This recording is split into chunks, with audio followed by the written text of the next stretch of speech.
Bien, entonces en la clase de ayer nos quedamos pues conversando o hablando también sobre lo de el área de una gráfica polar, cómo nosotros calculamos el área de una gráfica polar. Y ahora pues vamos a enfocarnos en el arco, en la curva, o mejor dicho, en el contorno de la gráfica de la cual vamos a estar trabajando. Entonces, para esto, nosotros tenemos el siguiente teorema.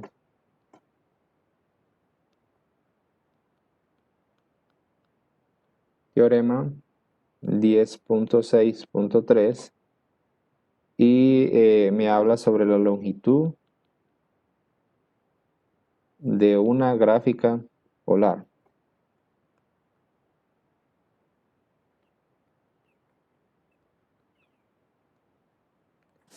Permítanme. No sé si es que alguien tiene el micrófono activado. Escucho como un ruido. Bueno, ya vamos a ir viendo. Entonces, longitud de una gráfica polar. Entonces, el teorema me dice lo siguiente. Sea f una función para la cual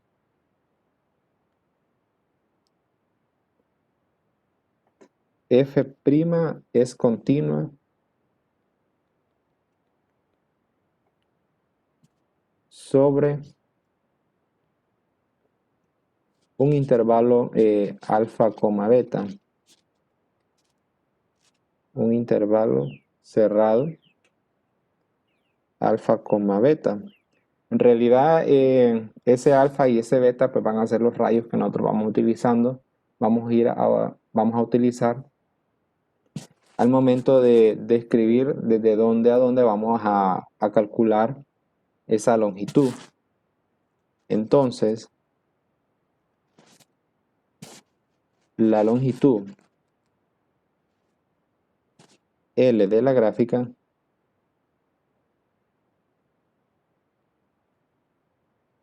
R igual a f de teta, otra vez, ¿verdad? Repitiendo aquí que recordemos que R pues en realidad es una función que es dependiente pues del ángulo teta. Entonces, sobre el intervalo es, entonces vamos a decir aquí, L es igual a la integral de alfa a beta de la raíz cuadrada de R cuadrado más la derivada de R respecto a teta al cuadrado de teta. Entonces, esta va a ser nuestra propiedad o la fórmula que vamos a estar utilizando para encontrar en todo caso la longitud de arco de una gráfica polar. Entonces ahora vamos con un ejemplo.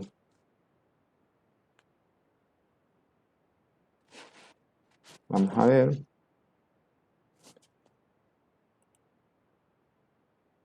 Y tenemos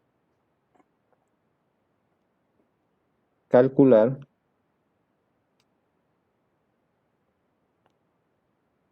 la longitud de la cardioide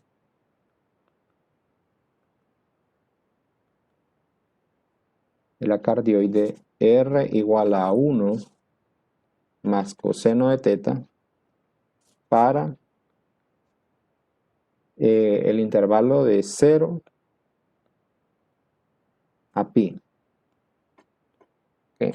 Entonces, para este caso lo más conveniente o lo más recomendable sería que nosotros graficáramos esta curva para saber cómo es que está representada. Pero bueno, podríamos hacer el análisis ya de un solo. De hecho, vamos a hacerlo y después vamos a ver cómo es que está representada esa curva en la gráfica. Entonces, yo tengo aquí que R es igual a 1 más coseno de teta. y tendría que derivar, ¿verdad? En este caso. Entonces busco d de r sobre d de teta. Y esto me va a quedar derivada de 1, pues se cancela, 0. Y derivada de coseno, pues sería negativo seno de teta.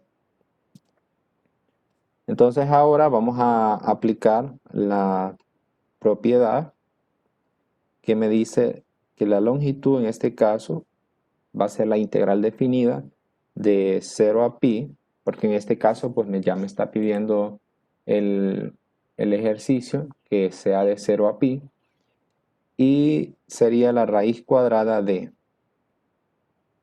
r al cuadrado, entonces sería 1 más coseno de teta al cuadrado más negativo seno de teta al cuadrado de teta, ¿verdad? Entonces ahora tenemos, bueno, esto lo voy a continuar en otra página porque este binomio se me va a extender bastante. Entonces vamos a usar otra página. Tenemos, la longitud es igual a la integral de 0 a pi, raíz cuadrada de 1 más coseno de teta al cuadrado más, en este caso, negativo seno de teta, todo esto al cuadrado de teta.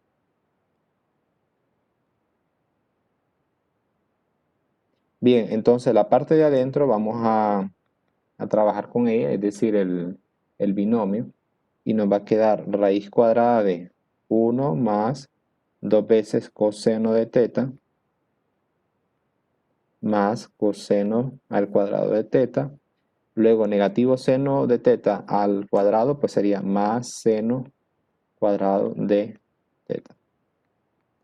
Luego, estos dos que tenemos aquí los podemos juntar, ¿verdad? En todo caso, eso es equivalente a 1, entonces puedo decir 0 pi, y esto es raíz cuadrada de 2 más 2 coseno de teta, de teta, y tengo aquí que puedo sacar un factor común, 2, entonces tendría raíz cuadrada de 2, 1 más coseno de teta, de teta. Bien, entonces ahora, ese 2 que tengo aquí en el, bueno, dentro de esa raíz, puedo sacarlo como un factor común. En este caso, bueno, aunque podríamos hacer lo siguiente, vamos a ver qué resulta de esto. De esta parte, de 1 más coseno de teta, podríamos tener un problema para al momento de resolver la integral.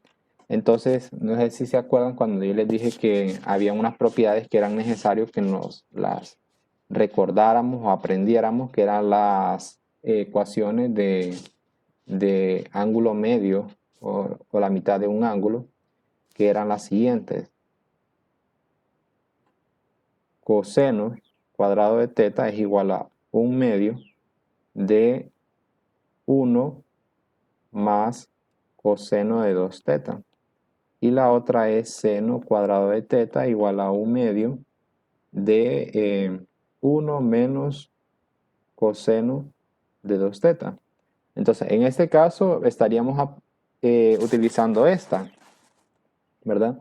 Decimos aquí coseno cuadrado de teta es igual a 1/2, 1 más coseno de 2 tetas, pero en este caso estoy trabajando con coseno de teta.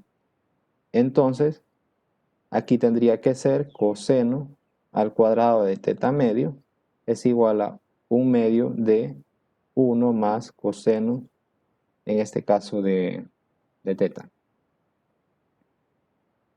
Esto para obtener el 1 más el 1 más el coseno de teta. Entonces ahora con esto que yo tengo acá, pues lo vamos a emplear en la en la integral que yo tengo aquí, pero vamos a hacer un despeje. En este caso, yo aquí tengo un medio, multiplicando por 2 a ambos lados, tendría 2 coseno cuadrado de teta medio. Esto es igual a 1 más coseno de teta. Entonces, esto, pues, hoy sí lo vamos a sustituir y tendríamos L es igual a la integral de 0 a pi. Y como me va a quedar un 2 en esta parte, en esta sustitución, pues me va a quedar un 4 al final, multiplicándolo con ese 2 que tengo. Entonces sería 2 por 2 coseno cuadrado de teta. Entonces ahora, aquí me va a quedar 0 a pi, raíz cuadrada de 4, coseno cuadrado de teta, y vamos a aplicar pues la raíz cuadrada en este caso, pues esto me va a quedar, lo voy a hacer en otra página, L es igual a 0 a pi, raíz cuadrada de 4 coseno cuadrado de teta, de teta. Entonces aplicamos la raíz cuadrada, en este caso pues vamos a dejar el caso positivo, porque en todo caso si dejamos negativo, al final podríamos obtener un resultado negativo y no, pues la longitud como tal no podría ser negativa. Entonces aquí tendríamos 2, 0 a pi de coseno, perdón, aquí es coseno de teta medio, ¿verdad? Aquí se me olvidó poner teta medio. 4 coseno cuadrado de teta medio.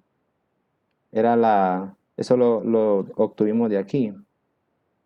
2 coseno cuadrado de teta medio es igual a 1 más coseno de teta. Entonces aquí tenemos integral de 0 a pi de coseno de teta medio. Y la integral de esto pues nos va a quedar 2. Y la integral de coseno de teta medio pues sería seno, ¿verdad? Bueno, en este caso sería 2 seno de teta medio. 2 seno de teta medio. Este 2 de aquí, pues va a salir cuando hagamos una sustitución de variable. En este caso, vamos a decir u igual a teta medio. Y cuando hagamos la derivada, pues me va a quedar d de u igual a d de teta medio. Y por lo tanto el 2 pasa a multiplicar 2d de u igual a d de teta.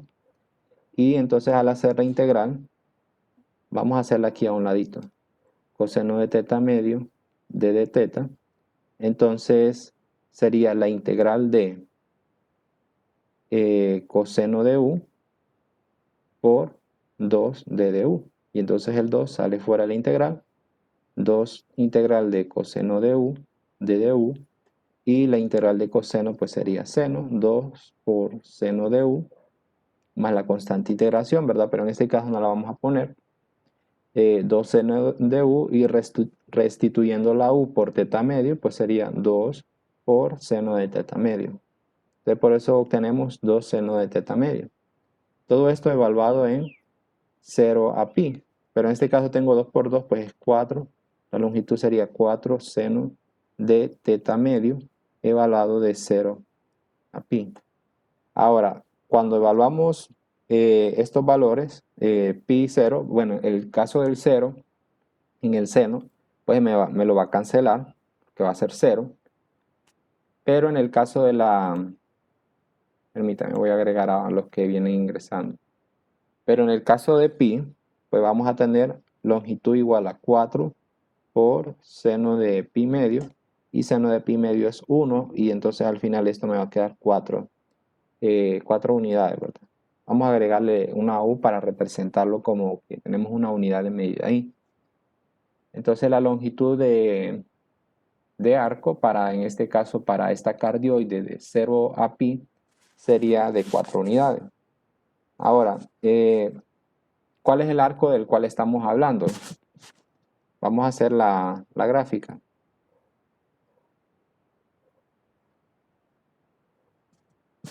Entonces, esto siempre como para un modo de repasar la gráfica o cómo graficar pues, ecuaciones polares. Si yo tengo R es igual a 1 más coseno de teta, entonces tendríamos que estar haciendo, bueno, siempre como hemos venido trabajando la graficación de funciones, pues hacemos una tabla de valores, pero en este caso lo que vamos a dar son valores para teta, ¿verdad? Entonces aquí tenemos teta y R y empezamos a dar valores, digamos 0, bueno, vamos a poner aquí valores algo fáciles, bueno, pongamos varios, pi sexto, pi tercio, vamos a ponerlo hasta pi, ¿verdad? Pi sexto, bueno, sigue pi cuarto, pi tercio, pi medio, luego sería 2 pi tercios, luego 3 pi cuartos y tenemos 5 pi sextos y por último tenemos pi, ¿verdad? Entonces aquí si ustedes tienen su calculadora, en este caso yo ando buscando la mía, vamos a evaluar cada uno de estos valores en la función, 1 más coseno de teta. Hay algunos aquí que son fáciles de calcular, por ejemplo el 0. Si evaluamos 0, pues coseno de 0 es 1 y 1 más 1 es 2, tendríamos 2.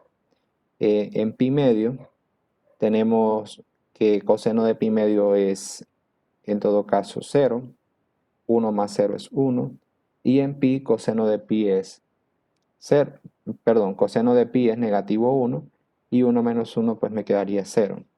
Ahora los demás valores pues sí los tendríamos que ir calculando. Entonces por ejemplo coseno de pi sextos, pues aquí me resulta que es raíz de 3 sobre 2. Entonces si le sumamos 1, pues tenemos una aproximación de 1.9. Y ahora si hacemos para pi cuarto, esto me da raíz de 2 sobre 2. Ese es un dato que probablemente muchos de nosotros ya lo manejamos. Y tenemos que en pi cuarto, pues la longitud del radio va a ser 1.7 aproximadamente. Todos estos decimales que voy a ir colocando, pues son aproximados. Luego tengo pi tercio, pues que es un medio, y 1 más un medio, pues sería 3 medios o 1.5. Este valor sí es exacto. Ahora, en 2 pi tercios, tiene que ser negativo un medio, más 1, pues sería 0.5. Y tenemos en 3 pi cuartos, tenemos negativo raíz de 2 sobre 2, en este caso más 1, pues vamos a tener aproximado 0.3. Y para el último, en 5 pi sextos, vamos a ver, 5 pi sextos, en 5 pi sextos es negativo raíz de 3 sobre 2, más 1, pues vamos a tener una aproximación de 0.1. Ahora pues vamos a hacer la gráfica. Vamos a ver. Voy a hacer otra página. Y vamos a buscar.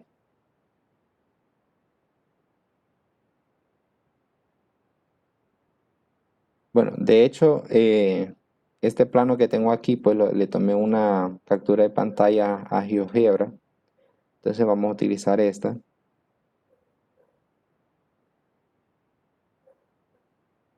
Aquí.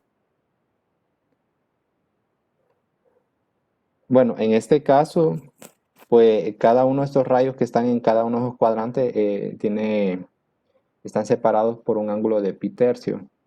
Ahora, en el caso del ángulo de pi cuarto, pues estaría ubicado prácticamente a la mitad de estos dos, ¿verdad? En este caso para pi cuarto. Vamos a ver entonces. Entonces tenemos que en 0 es 2 y en pi sextos es 1.9. Entonces tenemos aquí que en 0 es 2, ¿verdad? el ángulo 0 está aquí, este es pi sextos, este es pi tercios. Pi cuarto estaría justamente a la mitad y pi medio quedaría acá. Luego, en pi sexto habíamos dicho que es 1.9, pues va a estar ubicado casi por aquí. En pi cuarto, pues tenemos que es 1.7 y en pi tercios 1.5. En pi cuartos dijimos que es 1.7 y en pi tercios 1.5. Aquí. Luego, en pi medio, pues es 1, ¿verdad? Vamos por aquí. Y en 2 pi tercios es 0.5. En 3 pi cuartos es 0.3. Entonces, en 2 pi tercios, que queda aquí, 2 pi tercios, 0.5. Y en 3 pi cuartos, pues sería 0.3. Habíamos dicho, ¿verdad? 0.3. Y en pi sexto, 0.1. Entonces, pi cuartos, 0.3. 5 pi sexto, 0.1. Algo aún por acá. Y en pi 0. ¿Ok? Y ya tenemos nuestra gráfica. Entonces ahora solo unimos los puntos y tenemos algo así. Entonces, de este arco es el cual estábamos trabajando en el ejercicio. Este arco que tengo de morado, pues tiene una longitud pues, de 4 unidades. Bien, entonces ya con esto cerramos la sección de la 10.6 en la cual vamos a estar, o en la cual hablamos de áreas de gráficas polares y también de longitud de arco. Bueno, me detengo un momento pues, para preguntarles si tienen alguna pregunta o algún comentario que hacer.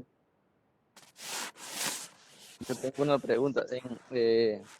Si nos saliera una gráfica de esa en examen, por ejemplo, ¿sería suficiente comprobar con hasta pi o habría que probar con todos para hacer la gráfica? Bueno, es que depende de la instrucción. Por ejemplo, si en este caso yo les digo que solamente calculen la longitud de arco de 0 a pi, pues tendrían que hacer la gráfica de 0 a pi nada más. No necesitaría pues hacerla completa. De hecho, podría ser que no sea tan necesario de que usted haga la gráfica para calcular una longitud de arco, pero habría que tener cuidado con algunos casos, porque puede darse la situación, por ejemplo, en una rosa, si nosotros quisiéramos calcular la longitud de arco de una rosa y probablemente alguna parte de esa rosa, bueno, es que así es, ¿verdad? Está por debajo del eje de las X o del eje horizontal o del eje polar, como podamos llamarle.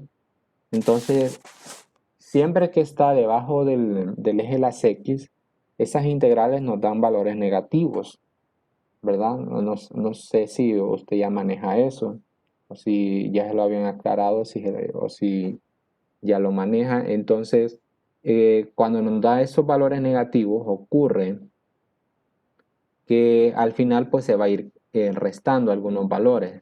Entonces hay que tener cuidado con esa situación y la gráfica nos permite visualizar, por ejemplo, en qué caso o para qué valores del ángulo la gráfica va a estar por debajo en este caso, del eje polar. Porque en todo caso, si nosotros hacemos la cardioide completa, por ejemplo, ¿cuál es la longitud de la longitud completa de esta cardioide? Pues sería multiplicar por 2 la longitud que obtuvimos de arriba, ¿verdad? Que en este caso sería 8 unidades. Pero si, entonces uno podría pensar, bueno, entonces 8 sería el valor que yo obtendría al hacer de 0 a 2 pi, utilizando el R y bueno, aquí sería r cuadrado más la derivada de r al cuadrado, ¿verdad? Uno podría pensar que esto sería al final 8 unidades, pero la realidad es que no. La realidad es que aquí nos va a dar 0 y les queda verificarlo. Entonces, para esas situaciones, a veces es recomendable pues hacer la gráfica para como orientarnos de dónde a dónde pues nosotros vamos a trabajar con algún intervalo. Ahora, en el examen, creo que por cuestión de tiempo, podría ser que yo ya les dé los intervalos de un solo, que les diga, calcule pues la longitud de arco de esta gráfica polar en este intervalo. Entonces ahí usted va a estar seguro de que le estoy dando un intervalo en el cual pues va a obtener un resultado favorable en lugar pues de estar analizando tanto de que si tiene que usar simetría o no, porque esto es de simetría, ¿verdad? Esto es de un concepto de simetría, porque en todo caso, si yo sé que la parte de abajo pues me va a dar un resultado negativo, entonces lo que mejor voy a hacer es que como son simétricos por el eje polar o el eje de las X, entonces mejor solo calculo la longitud de arco de 0 a pi, lo multiplico por 2 como lo había mencionado. Pero en el examen, pues puede ser que mejor lo hagamos así, que yo de un solo les diga, calculen la longitud de arco en este intervalo. Bueno, no sé si he respondido a su pregunta o me fui por la tangente, como decimos. Sí, sí. Bien, bueno, entonces, ahora vamos a tratar con la sección 11.7, vamos a hacer un gran salto. ¿Y por qué hacemos ese gran salto? Que cuando yo estaba haciendo el sílabo, porque como es la primera vez que estoy dando cálculo 3, entonces estaba analizando la descripción mínima de la clase. Y entonces cuando me puse a comparar el libro con la descripción mínima, yo dije, ¿por qué me estoy saltando o por qué tengo que saltarme todos estos temas? Pero no entendía hasta que me recordé de que todos nosotros pues ya llevamos vectores y matrices, ¿verdad?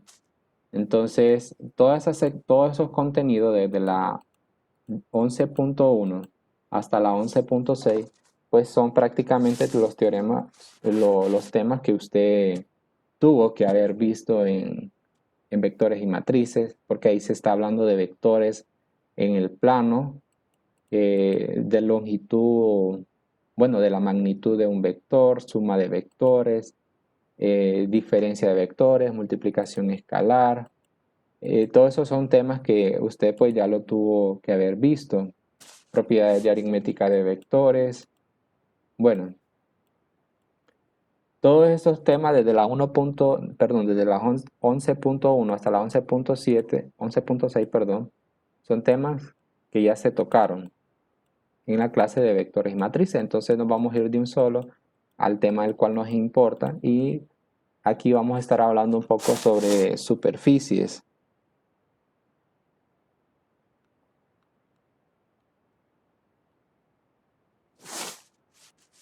¿Okay? De superficie. Este tema es meramente gráfico, de graficar. Entonces vamos a tener que ir practicando bastante porque para que pues vayamos tomando agilidad al momento de graficar este tipo de ecuaciones pues bueno, en tercera dimensión, ¿verdad? Porque ya en este caso estamos hablando de 3 dimensiones y vamos a utilizar pues 3 ejes coordenados, en este caso X, Y y Z. Entonces para esto vamos a iniciar hablando sobre lo que son cilindros y esferas. Entonces, cuando hablamos de cilindro, pues al igual que yo y al igual que usted, imagino, se nos viene a la mente pues esta figura, ¿verdad?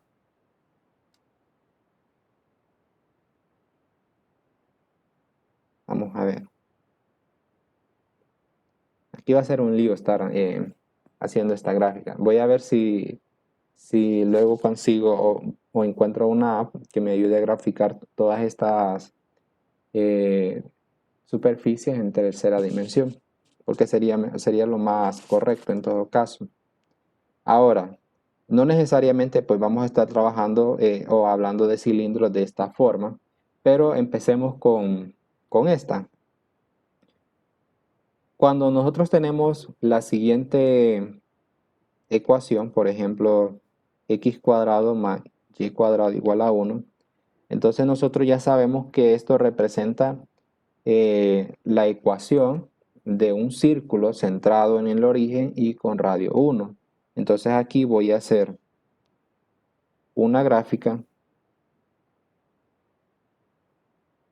de un círculo centrado en el origen y de radio 1. Bueno, vamos a decir que tres cuadritos pues son una unidad.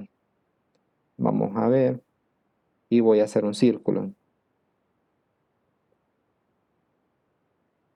Ahí. Entonces, esta gráfica que he dibujado representa a un círculo x cuadrado igual a 1.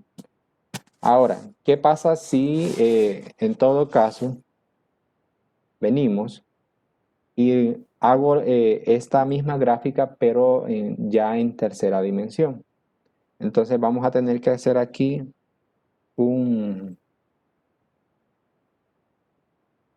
los ejes coordenados. Vamos a usar una recta. Creo que también voy a tener que buscar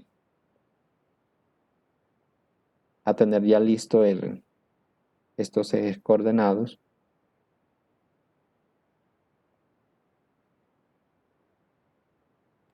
Para no estarlos dibujando.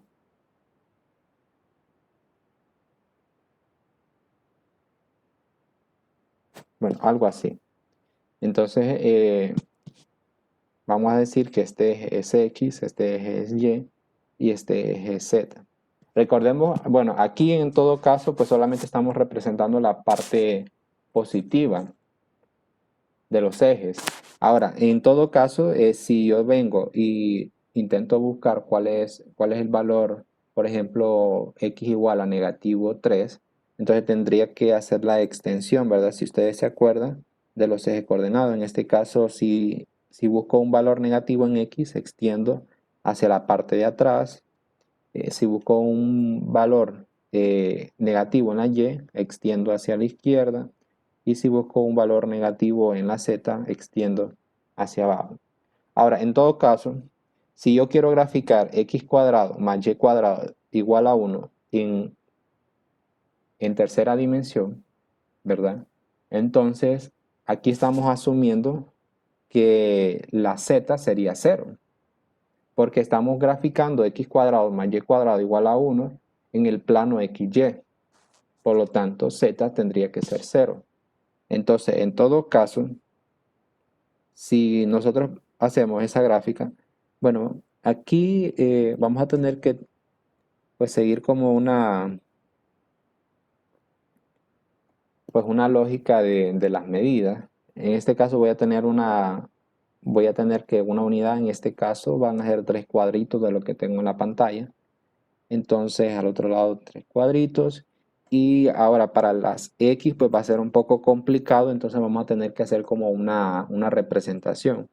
Entonces vamos a decir, bueno, que va a estar como por aquí y en el otro caso por acá. Entonces esos valores que intersecan el círculo con los ejes X y Y, o sea, los puntos rojos que estoy marcando ahorita sobre el círculo verde, pues van a estar ubicados en esos puntos azules que yo acabo de graficar. Entonces mi círculo, aunque se va a ver un poco raro, va a quedar de esta forma.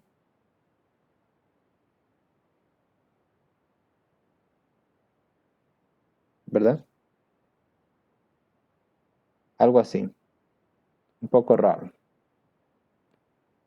Ahora, ¿qué pasaría si yo empiezo a darle pues, valores para la z. Es decir, esta gráfica roja que acabo de hacer, pues es la misma que tengo en el plano XY en 2 dimensiones, pero con la diferencia que aquí pues estamos diciendo pues que la z es 0, ¿verdad? Bueno, es que implícitamente z sería 0. Pero ahora la pregunta que les hago es, ¿qué pasa si en todo caso venimos y le empezamos a dar valores arbitrarios a la z? Es decir, el z ya no es 0. Z puede ser un valor 1, puede ser valor 2, puede ser raíz de 2, cualquier número. Sería un valor arbitrario. Entonces lo que haríamos o lo que pasaría es que esta gráfica se empezaría a mover a lo largo del eje de la Z. Es decir, este círculo empezaría a hacer un movimiento. Perdón, bueno, empezaría a moverse a lo largo del eje de la Z. Es decir, vamos a hacer aquí una suposición acá. Se va moviendo, ya sea hacia arriba o se va moviendo, ya sea hacia abajo. Entonces, lo que podríamos hacer aquí es que tendríamos una representación. Vamos a usar una recta, color azul, que esta gráfica se va a ir moviendo a lo largo del eje de la Z. Vamos a ver. Bueno, al final lo que yo voy a obtener es lo siguiente. Vamos a ver.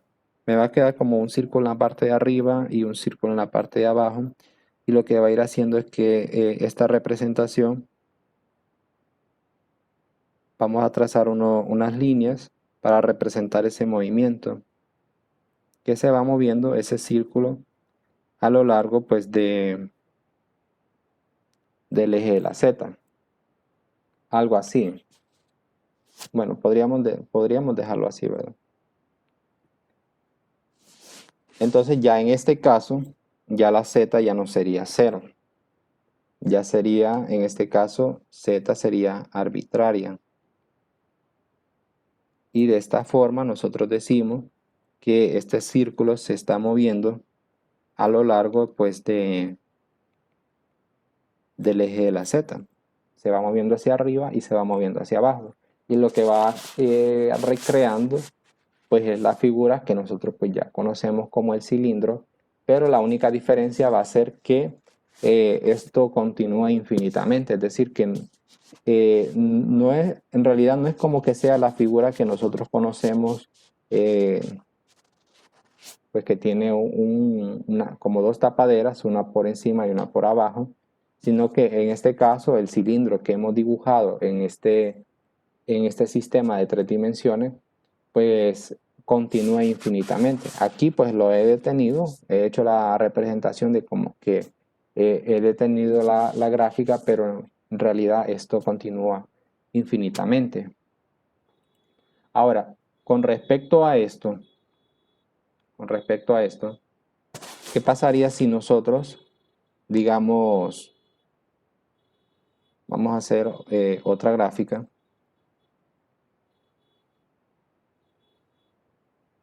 Si yo estoy trabajando con la función y igual a logaritmo natural de x, por ejemplo, entonces, pues ya todos conocemos esta gráfica, tiene algo parecido a esta forma. Vamos a ver, en 1 es 0, ¿verdad? Entonces, en 1 para x es 0 para y. Entonces va a pasar por este punto y va a tener como esta gráfica, ¿verdad? Ahora, ¿qué pasa en todo caso si vengo y represento esta gráfica en 3 dimensiones? Entonces, vamos a hacer otra vez. Esto es lo que les decía de que creo que voy a necesitar tener ya listo el sistema de coordenadas en tercera dimensión para no estarlo dibujando aquí.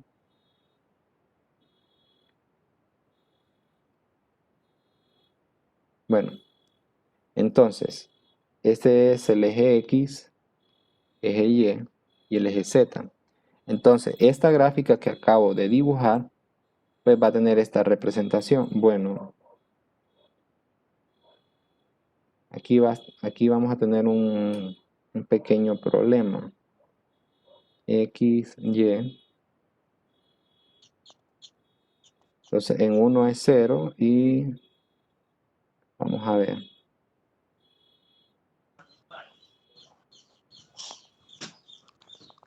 No, esta gráfica viene en este lado. En 1 para X es 0. Entonces, en 1 en X aquí, pues va a intersecar la curva. Entonces, la gráfica vendría en esta forma.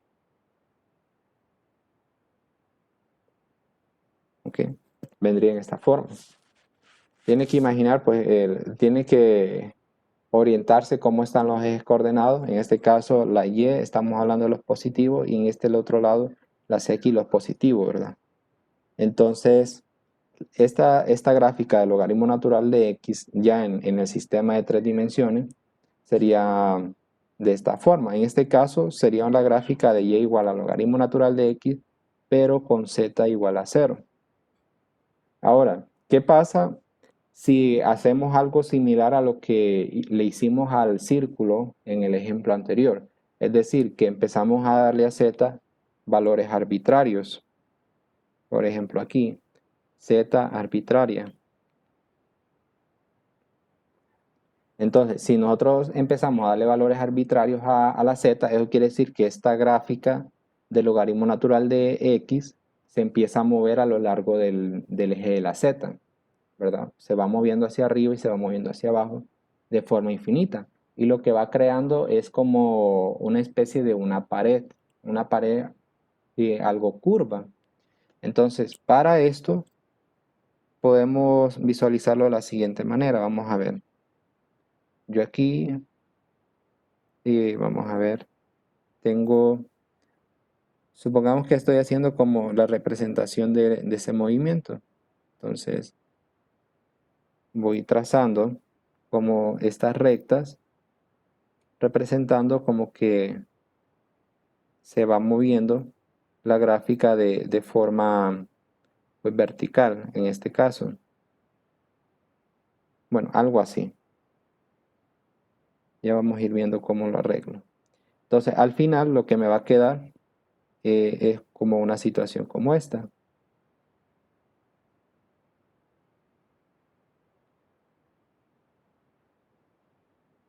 Bueno, aquí pues vamos a tener que usar mucho la imaginación para estar visualizando estos resultados.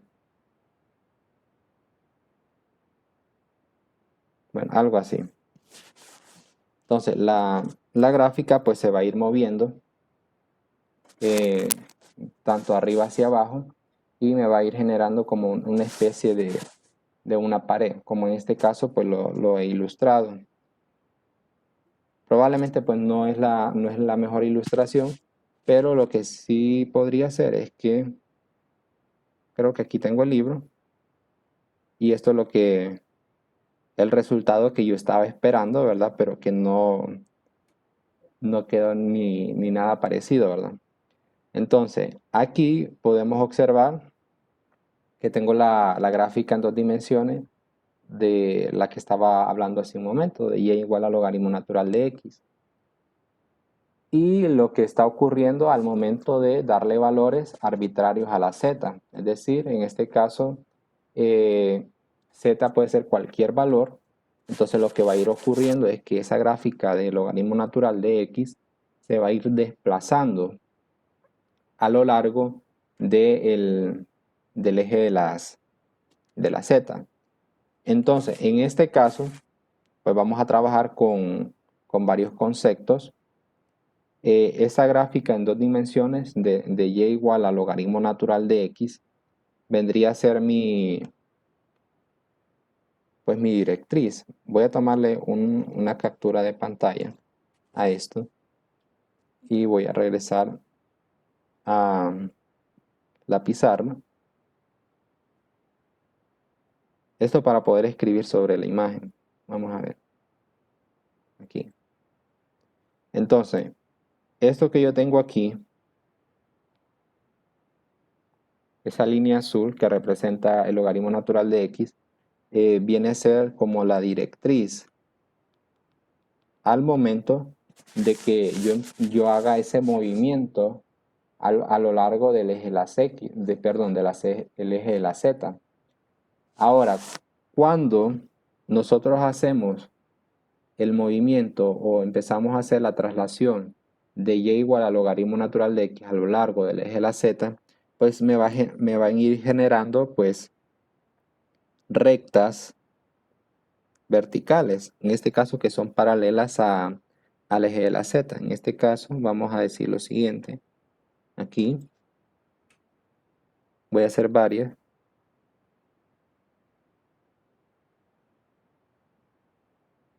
etcétera.